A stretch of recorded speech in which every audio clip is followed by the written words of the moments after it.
Before we get into today's episode, we'd love to thank Bird's Nest for supporting the Lipoedema Podcast. Bird's Nest is an Australian women's fashion retailer with a beautiful mission to inspire confidence in women, one outfit at a time. For our community, that means reminding you that you don't have to choose between comfort, compression, and feeling like yourself. This partnership is all about showing what's possible when clothing works with your body, not against it. Amy Roberts is a PhD candidate in the Neurohealth Lab at Central Queensland University, researching the role of food in pain and the way in which attitudes to food and eating behaviours can impact psychological health in lipedema. Amy is bringing her lived experience of lipedema and research skills to this important under-researched topic. She's committed to advancing lipedema research, increasing awareness of the condition, and highlighting the challenges related to eating attitudes and behaviours. She also advocates for accurate and timely diagnosis and treatment of lipedema. Welcome back to the Lipoedema Podcast. We're your hosts, Shell and Tiana, and today we are joined by PhD candidate Amy Roberts. Amy, thank you so much for joining us. Thanks for having me, Shell and Tiana. It's great to be here, and I really look forward to talking about my research. Yeah, we are really looking forward to hearing about it because, whilst women are very understudied in research, lipedema is equally so, but I feel like there's been an uptake lately because we're getting some traction. We are, which is so nice. And the fact that you're putting your efforts towards researching women with lipedema could not be more grateful. So let's get into it. Sorry. Your particular research is on eating attitudes and behaviours in lipedema.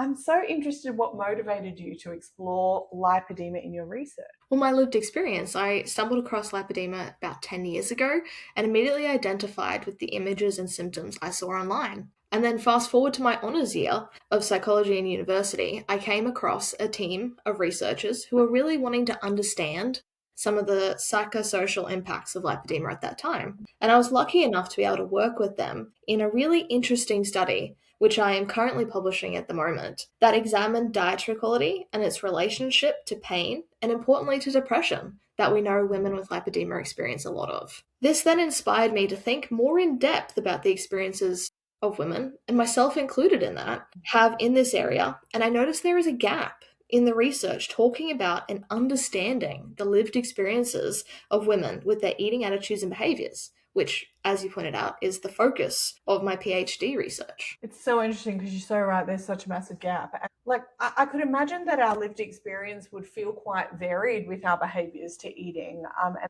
really excited to sort of dive into that a little bit more with you. But I know that, I've never done a PhD, but you have to start with a question and you have to make sure that that question is scoped appropriately. Talk us through how you decided to scope your question. Well, I've been to a few of the lipedema conferences in the last few years, and also from my own experience and just talking to women with lipedema, and including some of my friends, and looking at the research, there's just such a big gap in the eating attitudes and behaviors area.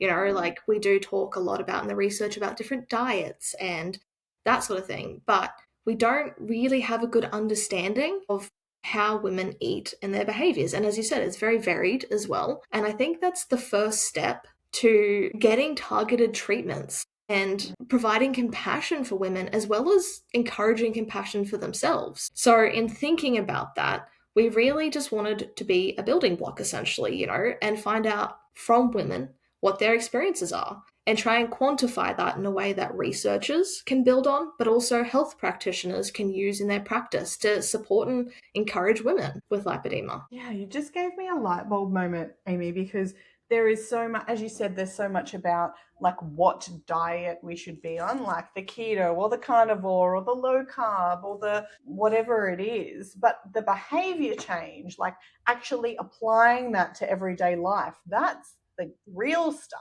Like that's the difficult part, because we're not all robots and we have so much contributing to what we decide to put in our mouths and in our bodies.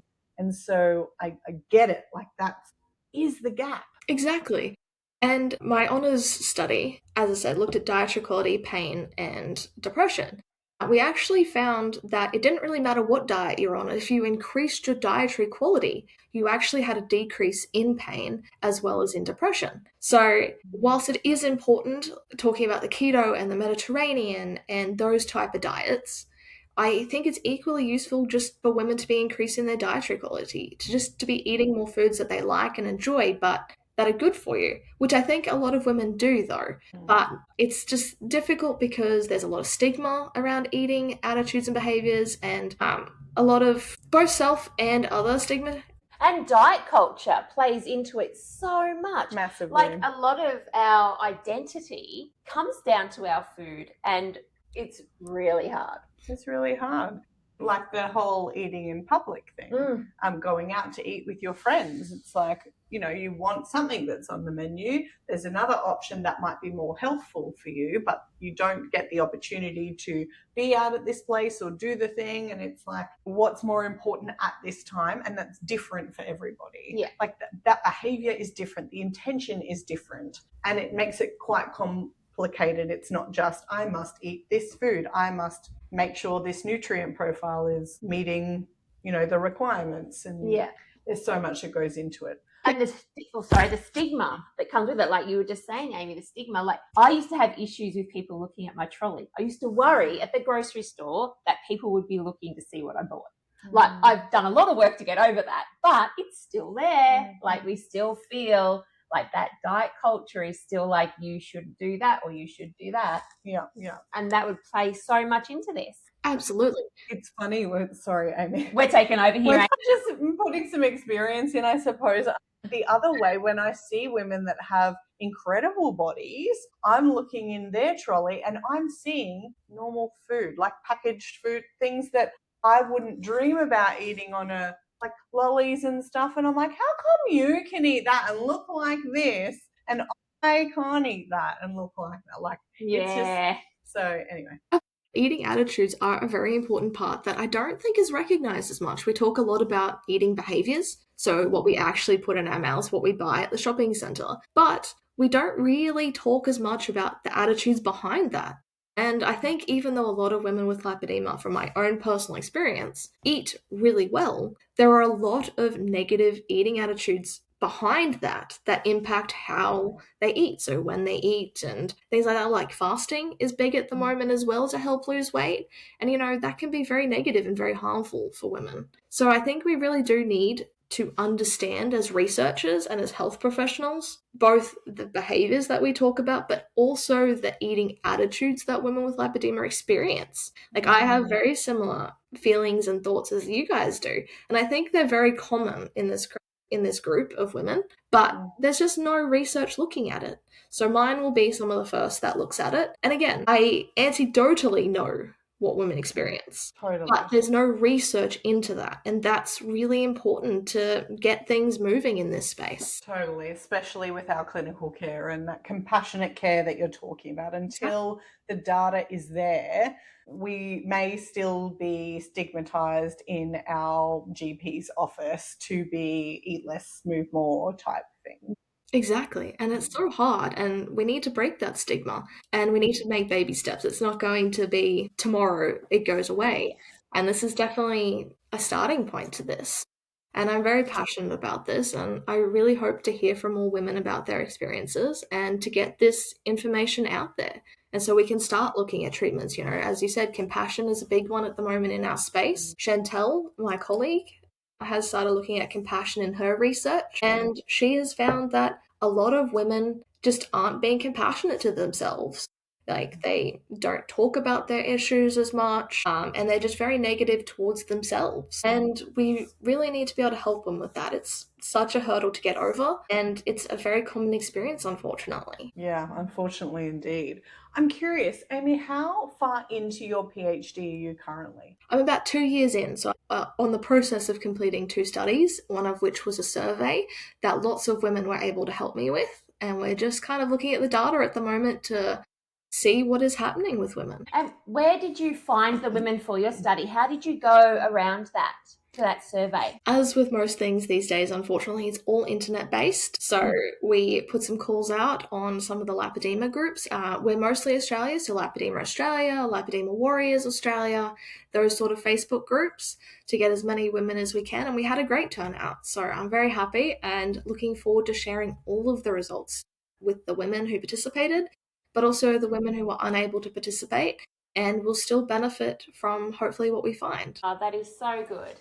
And through this research, what do you hope to achieve? I hope to be able to quantify and understand realistically women's experiences with eating attitudes and behaviors. I want to support women in this and validate them because my personal experience, I know how hard this is for eating, food, dieting, dietary quality. It's really hard, especially when we have so many comorbidities included with our diagnosis. There's nothing that is one size fits all, and it's so hard. And I just really want to understand these attitudes and be able to help them and support them in any way I can. Yeah, it comes back to that word compassion that you used just before. And we've said it quite a few times, like there's no one size fits all for dealing with this, with how complex it is, and also how we all present so differently.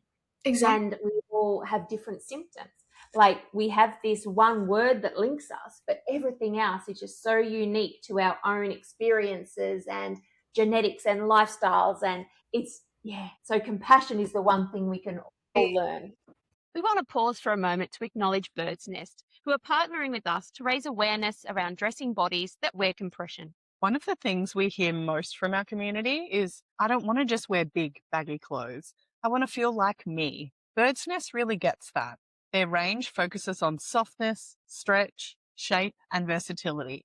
Clothes that skim, not cling, and allow compression to be part of the outfit, not something to hide. This collaboration is about inspiration, confidence, and showing that comfort and personal style can absolutely coexist. Amy, in your experience and the research you've done so far, what are the things in lipedema that are still the most misunderstood? So there's so much that I can talk about from my lived experience, but also from the research. And the one thing that sticks out to me is the role of food, eating, diet, and dietary quality, as I've already touched on. It's such an important topic and we just don't know a lot about it. One of the key things to consider in this that we haven't really looked at is the gut-brain axis and what that means. We think from some of the research being done that a key factor in why these diets work is reducing inflammation, and that in reducing inflammation that will also reduce pain and depression, and that is an example of the gut-brain axis there. There's lots of research in other areas on the gut-brain axis, but there's none really in lipedema, and I think that's a really important thing to be considering for women as well, how increasing their dietary quality or their gut health might actually be helping other areas of their life in their mental and physical health. And so it's really important to look at these things. And also, going back to the eating attitudes and behaviors as well, your eating attitudes, how you feel about yourself, how you feel about the food you're eating, and all of that influences your behaviors as well. So if you feel negative about how you're eating, there's a good chance that you're also eating negatively, which is not eating badly per se. You're not eating junk food every day, but you could be going to more extremes in how you eat, which is also not great for your body. You could be doing irregular or strict dieting.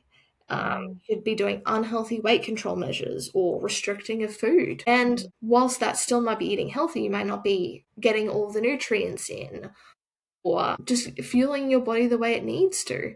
So it's really important to be looking at your attitudes as well as the behaviors when it comes to food and eating. And we don't really have any concrete evidence in the research of how women's attitudes are. And so I think that's really important in supporting women to understand that to begin with, so that, we can accurately give them interventions, whether that is the keto or the Mediterranean, whether that is liposuction, whether that is compassion. We can give them the right treatment. Yeah, in the right way. Yes. It's interesting that because in a recent episode we were talking about the intention of the action can remain the same, but the intention of the action makes it or breaks it. So I could eat a cookie with a friend and enjoy that cookie with that friend. And that's just something that I've done. And maybe I'd be in a little bit more pain because lipedema doesn't really like having all of that sugar and carbs, but I wouldn't view it as this failure of my life because I enjoyed my cookie with my friend. Or I could eat a cookie with my friend and sit there and go, I'm not supposed to have this cookie, but I'm going to have it anyway because of it. And then you think, oh my God, I can't believe I ate that whole cookie. Look, I'm in pain now. That's why I shouldn't be eating the cookie. And the action was the same. We still ate the cookie, but the intention was different. And that energy changes the way we feel physically. And as you said, Amy, we know this anecdotally, but putting some real data to it is going to be quite powerful. Exactly. And it will hopefully help women to create better eating attitudes and behaviors, possibly. And it's such an important thing. Another thing that really strikes me with this is the emerging field that's happening, emerging medication, I suppose, of the GLP-1 medication. Well, I think the research shows that it helps with pain and it helps with swelling and weight loss as well, which are all important things for women with lipedema. But there is no research currently into the mental health impacts of the GLP-1 medications. We don't know the impacts of that psychologically in any way. Does it help with depression? Does it decrease depression in any way? Does it increase any mental suffering that women are experiencing? We really don't know. And it's so individual too. It is, yeah. It is so individual because our mental health is so varied. Exactly. And how we experience it. So and it's multifaceted as well. So, it could exacerbate some of our negative thoughts. Shell and I have very different experiences and we've been on different kinds of GLP-1s. We're actually going to talk about that in an upcoming episode in a few weeks about our experiences. Yeah. But also if it does truly take away the food noise, that really is quite substantial to activate our different behavior changes, right? But then the other part of it is if it does exacerbate our negative thoughts and feelings outside of that. And there's no research into that at all at the moment, I don't think. And I do think GLP-1s are useful, and it'd be very interesting to hear your thoughts in a later session. But we also need to be improving our eating attitudes and behaviors. We can't just rely on that per se to do all of the heavy lifting. It's not the smoking gun. Exactly. No. It's a tool. One tool in your toolkit. Yeah. Yes. And we still need to be cultivating good eating and long-term eating attitudes and behaviors. And my personal experience is, for me, I don't think the GLP-1 has created that, or I've had trouble creating that with the food noise. Yeah, and that's interesting. So that's my personal experience. I'd be definitely interested to hear about other women's, but unfortunately, PhDs are quite short-term, and I don't have all of the resources right now to look into that one aspect of this. Yeah. No. Yes. I'm very That's interested. for another time. Yes. You are busy. That's why we don't have a lot of longitudinal studies either, because the time everything takes and the changes that can happen to people dropping out of studies and this and that. And the resources that you need to actually do this. This is labor intensive for you, Amy. I can only imagine that the stress of doing a PhD, and I don't mean to put words in your mouth because you may be really enjoying it and flying by it, but I'm sure there's ebbs and flows where you feel stressed. The stress of doing a PhD may impact your behaviors and attitudes towards food at different times. Exactly. The stress, a lot of women talk about the stress and how it impacts, maybe they don't eat as much, or maybe they eat more than usual as well. Yeah. And I experienced both of those extremes, unfortunately, in stress. Yeah. Me too. So it's really... Yeah. It is very difficult, but it's definitely, I'm hoping that somebody can build off of my research to look at these things, definitely a building block for my research here. And it's such an important topic for women at the moment. I look at a lot of the Facebook groups and even talking within yourselves, and this is such an area of debate as well, but also just advice. A lot of women are asking what I should eat and what I should do to lose weight. And it can also be, as you've said, a very distressing topic given the stigma, and both internalized but also from around us. Even, health professionals can be a big proponent of stigmatization, even though obviously they don't mean to. No. Can. And as you've already mentioned, we go into a doctor's, and the amount of times we're told just to go lose weight, even when it's something unrelated, it can be very distressing for women to talk about this. But it's important, and I think we need to raise it between ourselves, but also to our health professionals to get the help we need, because it is important for our everyday lives. It sure is. I have practical questions about completing this PhD. So we mentioned about how you scoped your question and then how you got people into the study. How many kind of experiments do you have to do throughout this PhD to answer this specific question? What's all the work? It's usually about 3 or 4. So for mine, it will be 4. Mm-hmm. And we're looking at just different aspects of disordered eating and eating disorders and eating attitudes and behaviors as kind of a whole for all of my studies, and just looking at it from different angles. So as you're aware, we've already done the survey. I will also have a scoping review as well, looking at the research, which, shocker, there is not a lot at the moment. Yeah, not a lot. That'll be a small, As well as 2 future projects that will obviously hopefully be advertised for women to come and participate in, and hopefully it'll be more one-on-one or more talking sort of interviews or focus groups or something like that women can actually come and speak to us about, which I'm really excited to actually hear from women. Yeah. Do you define those first? Because I feel like maybe are they not defined yet, and that's why you're not talking about them specifically, or there's something within the PhD that you can't talk about it until you're advertising for people to come in? Where are you at there? Because I feel like this might be a really nice platform for people to know what's happening and then to get involved when the time comes that you're advertising for people to come in. So at the start of the PhD, you do have to define broadly what your studies are going to be and give enough depth so that everyone can understand what you're going to need for those studies, as well as your participants and ethical requirements of the studies. And so my 2 future ones are going to be either an interview or a focus group for study 3, which will be my next one.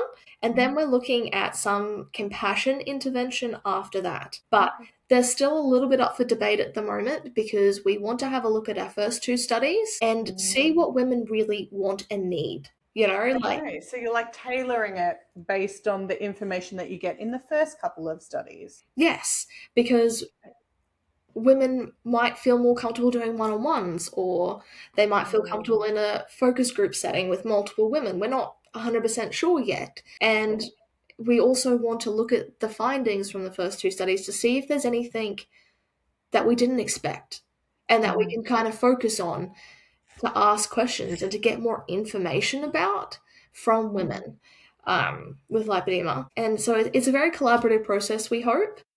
Yeah. Speaking to that, the collaborative process, what do you need as a researcher, as someone who's doing a PhD and who has colleagues that are doing PhDs, and we're grateful that you're doing them for lipedema specifically, what can we do outside of being involved in one of your studies that can support your research, if anything? Positive feedback, or more constructive feedback. I am very interested, because this is my first time doing things. Nothing is going to be perfect. I am unsure of things. And this is also a group that hasn't really been studied before. There is studies, but not in this area. And, so positive and constructive feedback is really helpful to me. At least I can go next time I want to do a survey, or next time we do focus groups where you need to include these things or do these things or not do this. And we simply don't know a lot of that information. I don't know what I don't know. So of course, having that constructive feedback is really helpful to me. And I appreciate everybody's feedback from the survey. It was really insightful to me.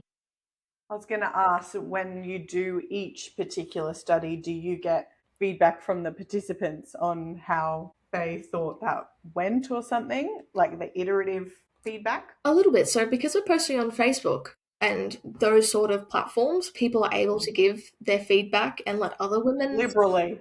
Yes, exactly.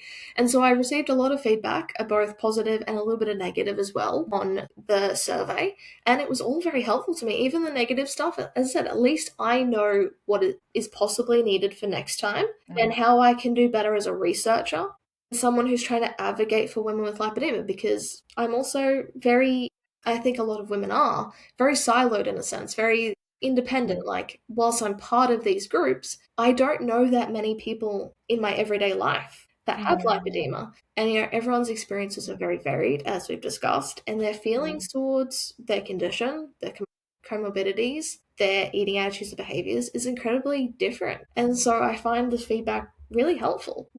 Our last question kind of like integrates what you're doing right now, but also your lived experience. Like, curious, what do you think will help women with lipedema, given the limited resources like research studies and even clinical resources that can be affordable? They're not super available. I think that the best thing women can do is speak up. Talk to people around them. Talk to their GP. And if those people, like your GP, doesn't listen, I think you should find another one. I know that's not always easy. I know that there's resource trouble, as we've discussed, but I think that the more we can spread the word about this condition, the more chances there are for research. Like, if it's an important topic that a lot of people are knowing about, the more research hopefully will go into it. And I think also people will want to treat it. Like, I've just found a new GP, and he is great. He doesn't know a lot about it, but he's willing to learn. And, I've pointed him in some resources that I know lots of women have done for their GPs, given, the resources Lipedema Australia shares. And I really think it's important. And, like, there's a lot of allied health professionals that are not just your GP. And there's lots of ways that women can get help for the things that they're experiencing. So your pain, your psychological health. I'm sure there's things and allied health professionals out there that I haven't even thought of that might be helpful. But if we don't reach out and we don't question and ask and tell people, how are we supposed to get that help? And as I said, I know it's not easy, and I know it can be very stressful, but I think it's a really important thing to do. I think we're getting there, aren't we? Yeah, like, I there think is so. momentum in that space of people talking up. But you're right, Amy, we have quite a large online community, but not like a personal community where you see them and hug them. And we have our meetups and things like that. But the community is more so online. Like, it's a better reach online. And there's something different about being in person and speaking en masse, like as a group, which is why the conference was just so impactful to have all of us there. Yeah, everyone who understands what you're going through, and it's easy to open up. It was, and there's some research actually looking at peer support groups in lipedema, and that is very helpful and a great way to support each other and build connections. So it's definitely a great thing to do. Yeah, that'll be interesting research. Yeah. And I wonder, like, because we do have a lot of our service providers, we've got lymphatic specialists and clinical nutritionists that run, support groups and like overnight stay retreats or lots of things where you can get together as a community. So when that research comes out, it'll be interesting and hopefully like amplify the importance of those things. Exactly. Yeah. There's some definitely interesting research happening. We just got to wait for it, unfortunately. Oh, I don't like waiting.